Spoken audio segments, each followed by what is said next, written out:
What is going on, guys? Welcome back. Commentary for you.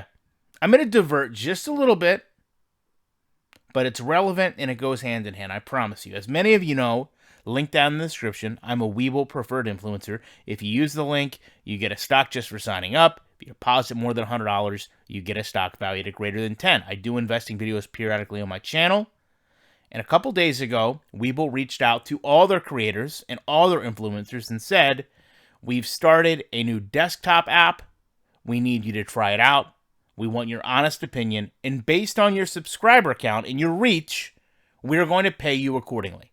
So a person that has 10,000 subscribers would make a certain amount. Somebody with 40, 50, 60, 70, 80 would make incrementally more.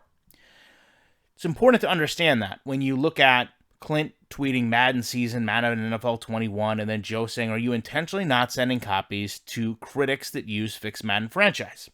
To which he responds, I'm merely a game developer. I don't have codes. I don't distribute codes. I don't make promotions. And then offers that he makes the game. And that's okay.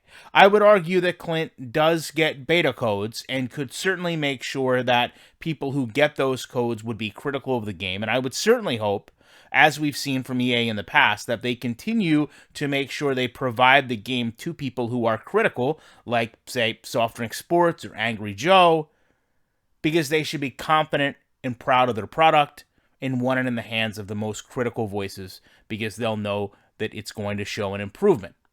Now, whether Madden's done that or not, let's talk about that here with, the game that Clint develops and programs as a former lineman.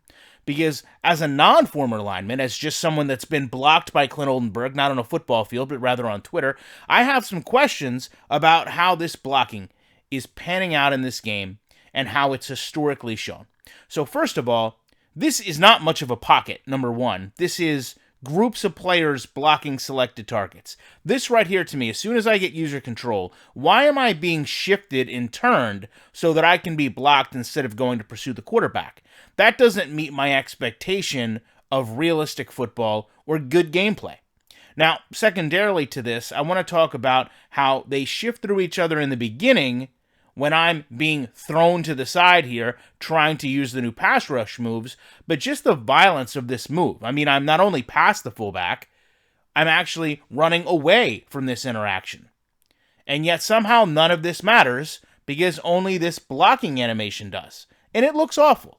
Okay, but I also want to be mindful of what happens here. Piggyback blocking is what I call it. You've got 60 and 73 shifting through each other to block, but because they can't interact well, all of a sudden, he breaks away from this. You've got two linemen looking at the quarterback while two players pursue towards the quarterback.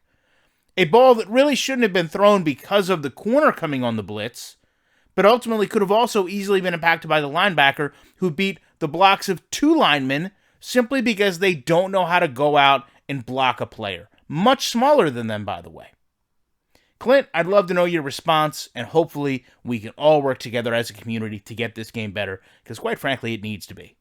Love to know your thoughts on this. Appreciate you checking out. I will be back in the week with more commentary.